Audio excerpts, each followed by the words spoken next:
মধ্যপ্রাচ্য যুদ্ধের ফলে বিশ্ব অর্থনীতিতে ধস নামলেও লাভজনক অবস্থানে আছে দেশের রাষ্ট্রীয় পতাকাবাহী সংস্থা Bangladesh shipping corporation BSc.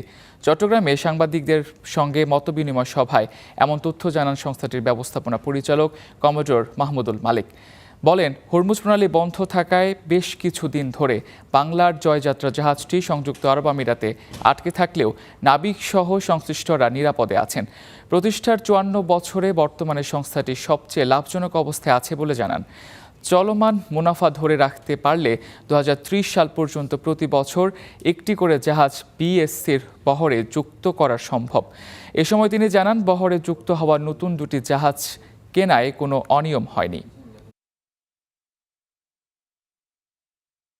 Fact হচ্ছে যুদ্ধের কারণে financially BSc is benefited, but it is not desirable. আমার প্রত্যেকটা জাহাজের ভাড়া অনেক বেড়ে গেছে।